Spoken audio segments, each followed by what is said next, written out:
जय हिंद दोस्तों। आज हम लोग जो आर्टिकल हमारे बच गए थे भाग 3 के, हम उनको पढ़ते हैं। जैसे कि हमने आपको आर्टिकल 3 के कुछ पहले अनुच्छेद बताए थे, 12, 13, 14, 15, 16, 17 और 18। आज हम लोग 19 से स्टार्ट करते। 19 यह हमें स्वतंत्रता का अधिकार के बारे में हमें पढ़ने को मिलता है। आर्टिकल 19 इसमें कहा गया अभिव्यक्ति की स्वतंत्रता। अभिव्यक्ति की स्वतंत्रता का मतलब है 19 में कहा गया अभिव्यक्ति की स्वतंत्रता। अभिव्यक्ति मतलब इसमें 19 में हमें 7 प्रकार की स्वतंत्रता दी गई हैं।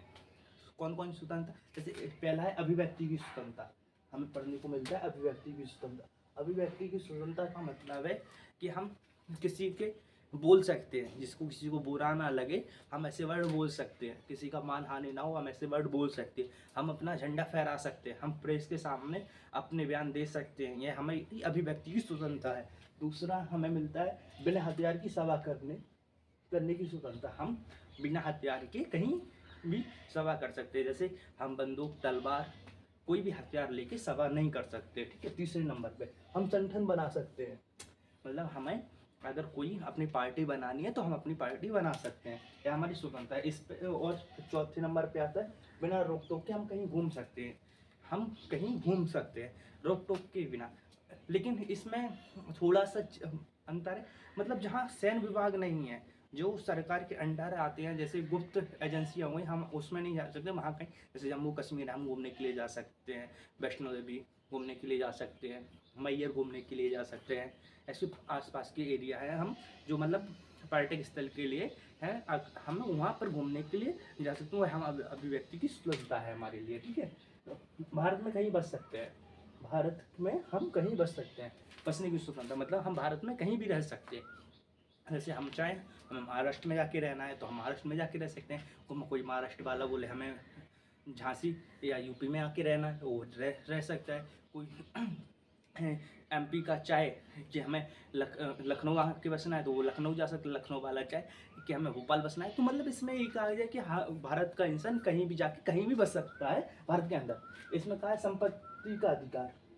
ठीक है। संपत्ति का अधिकार पहले मूल अधिकार था, लेकिन इसे 44वें संशोधन के द्वारा 1978 में इसे बदल दिया और इसे कानूनी अधिकार का रूप दे दिया। ठीक है। व्यवसाय का अधिकार इसमें 19 के साथ में कहा गया है कि आप कहीं भी व्यापार कर सकते हैं। आप उत्तर प्रदेश के हैं तो आप महाराष्ट्र में जाके व्यापार कर सकते हैं, महाराष्ट्र वाला एमपी में, एमपी का यूपी में, XYZ झारखंड, केरला, कर्नाटक, कहीं का भी व्यक्ति कहीं भी व्यापार कर सकता है। ठीक है। यह हमें 19 में देखने को मिलता है। ठीक है। अब आ जाओ आर्टिकल 20। इसमें 3 प्रकार की स्वतंत्रता दी गई है। कौन कौन सी स्वतंत्रता दी गई है? एक गलती की एक सजा। ठीक है। मतलब एक गलती की, जैसे किसी ने किसी का पैसे छीन लिए तो कानून उसको, न्यायालय उसको एक गलती की उसको 2 बार सजा नहीं दे सकती कि हमने 6 महीना आपको सजा दे दी फिर 6 महीना दे दी, ऐसा नहीं। उस एक गलती है तो इसकी एक ही सजा देगी, 2 सजा नहीं होगी। ठीक है। सजा उस समय के कानून के आधार पर दी जाएगी। मतलब किसी ने अपराध आज किया है तो उसको आज के हिसाब से ही सजा मिलेगी। कल जैसे कल नया कानून बन गया तो कल के हिसाब से नहीं दीजिए। तो जो आज प्रेजेंट टाइम पे उसने जो गुनाह किया, जो आज संविधान में लिखे थे है कि IPC इसके धारा के तहत इसको ये सजा दी जाती है, तो उसके कल का जो नया कानून बनेगा उसके तहत उसको सजा नहीं दी जाएगी। ठीक है। सजा के बाद कैदी की संरक्षा, मतलब जब उसको जेल हो जाएगी तो यह पुलिस का काम होगा, जेल का काम होगा उसको संरक्षण दे। कोई उसे कैदी उसको मारे पीटे ना, यह सब यह न्यायालय और तथा पुलिस की जिम्मेदारी रहेगी। आर्टिकल हम लोग 21 देखते हैं। इसमें कहा प्राण तथा देह स्वतंत्रता, और इसमें हमारी कोई भी गोपनीय बात उजागर नहीं कर सकते। प्राण एवं स्वतंत्रता, इसमें कहा गया है आपको जीवित रहने का अधिकार है, मरने का अधिकार नहीं है। आर्टिकल 21 में कहा गया है आपको जीने का अधिकार है, मरने का कोई अधिकार नहीं।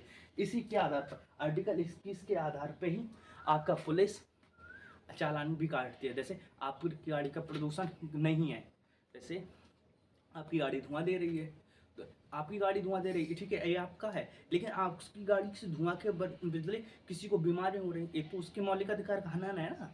इसके वजह से आर्टिकल 21 के तहत जी आपका फाइन काटती है। इसी के तहत आपका हेलमेट का भी फाइन काटती है। इसमें इसीलिए किसमें कहा है प्राण तथा दैहिक स्वतंत्रता। आप तो हेलमेट लगाए लेकिन सामने वाले का एक्सीडेंट हो जाए आपके जरिए या आपको कुछ लग जाए इसमें, ठीक है। और इसमें एक ये भी कहा गया है कि आपकी गोपनीयता, मतलब आपकी कोई भी वीडियो वगैरह है या मैसेज वगैरह है, कोई भी उसको उजागर नहीं कर सकता, उसको आप किसी को दिखा नहीं सकते। यह आर्टिकल 21 में 21 के का 21 के काम में कहा कि 6 से लेकर 14 साल के बच्चों को निःशुल्क शिक्षा दी जाएगी, निःशुल्क शिक्षा दी जाएगी। आर्टिकल 21 के का इसमें यह है 86 में संविधान संशोधन 2002 में किया गया, कभी 2002 में किया गया, ठीक है। आर्टिकल 22 गिरफ्तारी के 3 संरक्षण। जब कोई गिरफ्तार होता है उसके लिए भी तो कुछ होना चाहिए। अगर मान लो अगर मैंने कोई अपराध नहीं किया और कोई झूठी FIR लिखा दे मेरे ऊपर, तो उसके मतलब कोई पकड़ के ले जाएगा। अगर किसी का दोस्ती है पुलिस वाले से, किसी की दोस्ती है पुलिस वाले से, वो चाहे कि प्रोफेसर को पकड़वा दे कोई, तो उसके लिए भी तो प्रोफेसर के लिए तो कुछ होना चाहिए। प्रोफेसर अपना बचाव कैसे कर सकते। आर्टिकल 22 में कहा कर गिरफ्तारी के संरक्षण। इसमें कहा गया है गिरफ्तारी के समय पुलिस को वारंट दिखाना होगा, पुलिस को वारंट दिखाना होगा कि वो क्यों गिरफ्तार कर रहा है, ठीक है। इसमें 24 घंटे के अंदर वो है न्यायालय में पेश करेगा। अगर ठीक है, अगर मैंने कुछ अपराध किया है तो यह पुलिस की जिम्मेदारी रहेगी, वह हमें 24 घंटे के अंदर न्यायालय के सामने पेश करें।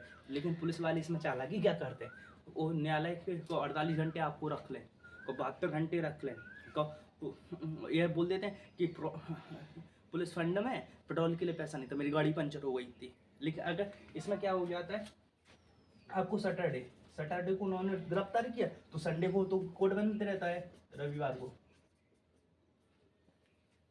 को कोर्ट बंद जाएगा, तो आपका जो भी होगा काम सोमवार को देखा जाएगा। जो भी न्यायालय चालू होगी सुबह न्यायालय, तब आपको पेश कर, तो आपको सैटरडे संडे